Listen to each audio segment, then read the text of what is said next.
आज की वीडियो काफ़ी ख़ास होने वाली है क्योंकि आज की वीडियो में हम बात करेंगे कि कनाडा में इनिशियल सेटलमेंट कॉस्ट कितनी है और जब हम इंडिया से कनाडा आए थे तो हम कितना कैश लेके आए थे एंड हमारा बैंक बैलेंस कितना था। Hello all, welcome to our channel Sachin talks Canada. Video में आगे बढ़ने से पहले मैं आपको दिखाता हूँ कि आज हम कहाँ वीडियो शूट कर रहे हैं। आप अगर मेरे पीछे देखोगे तो ये रिवर फ्लो कर रही है। इस रिवर का नाम है डॉन रिवर एंड जो ये पार्क है ये ईटी सैटर्न पार्क। आप देखोगे इस पार्क में कितनी ज़्यादा ग्रीनरी है। अगर आप हमारे चैनल पे फर्स्ट टाइम आए हो प्लीज़ सब्सक्राइब आवर चैनल, क्योंकि हम अपने वीडियो के थ्रू इन्फॉर्मेशन तो देते ही हैं बट उसके साथ साथ हम कोशिश करते हैं कि आपको कनाडा का कल्चर एंड उसके साथ साथ कनाडा की ब्यूटी भी दिखाएं।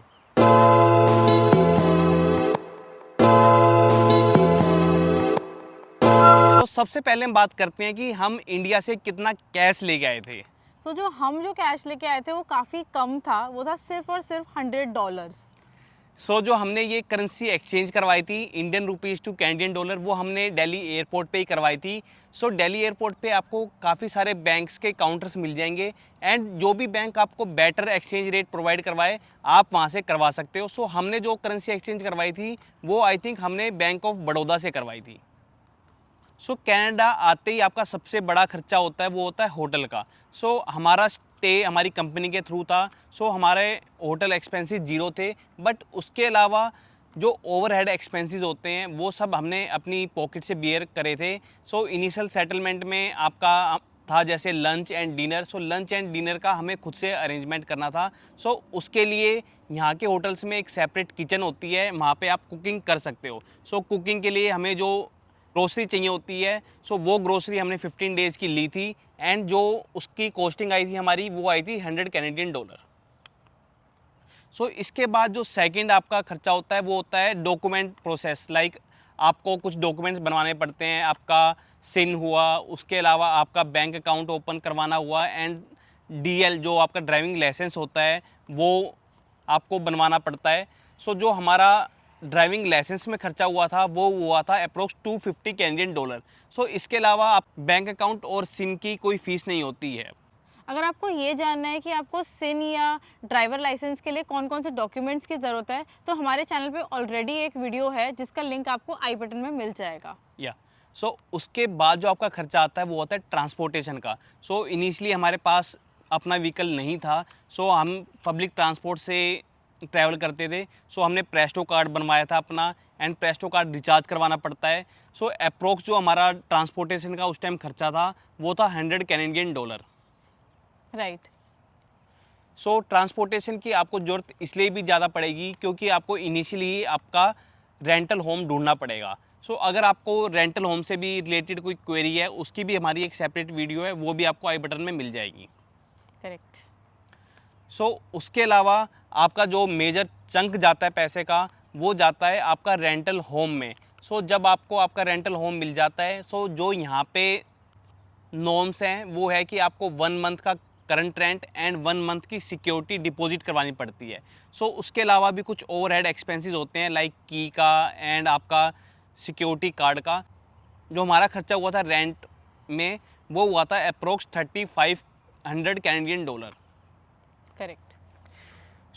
उसके बाद रेंटल होम मिलने के बाद जब हम अपने रेंटल होम में शिफ्ट हुए उसके बाद हमें इनिशियल सेटलमेंट में खर्चा हुआ था। लाइक हमने टेबल चेयर ली थी, उसमें हमारा अप्रोक्स खर्चा 100 कैनेडियन डॉलर हो गया था। उसके बाद जो मेजर खर्चा होता है वो होता है बेड एंड मैट्रेस में। अगर आपको मैट्रेस से रिलेटेड कोई क्वेश्चन है कि मैट्रेस हमने किस टाइप का लिया था एंड हमने कहाँ से लिया था तो आप कमेंट सेक्शन में हमसे पूछ सकते हो। बट जो कॉस्टिंग थी हमारी बेड और मैट्रेस की वो थी अप्रोक्स 600 कैनेडियन डॉलर।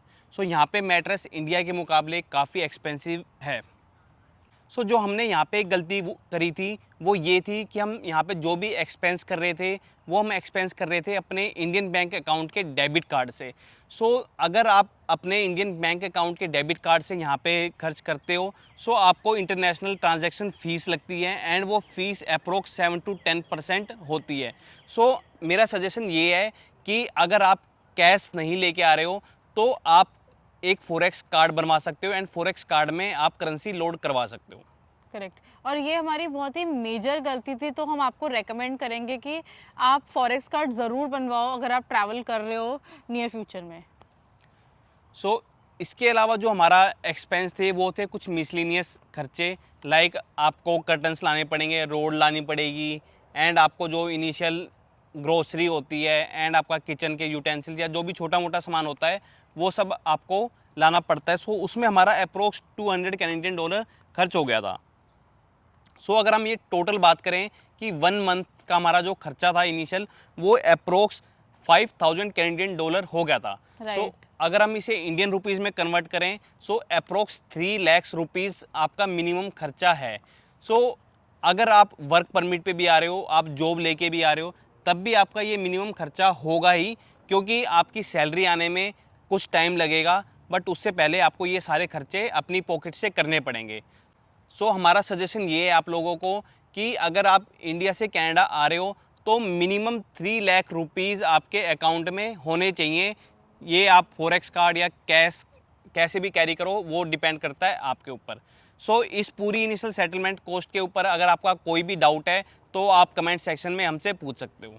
सो ये थी हमारी आज की पूरी वीडियो। अगर आपका कोई सजेशन है कि हमें हमारी नेक्स्ट वीडियो किस टॉपिक पे बनानी चाहिए, सो आप हमें कमेंट सेक्शन में सजेशंस दे सकते हो। सो अगर आपको हमारी वीडियो अच्छी लगी हो so please like and subscribe. So मिलते हैं हम अपनी नेक्स्ट वीडियो में। Till the time take care. And good bye.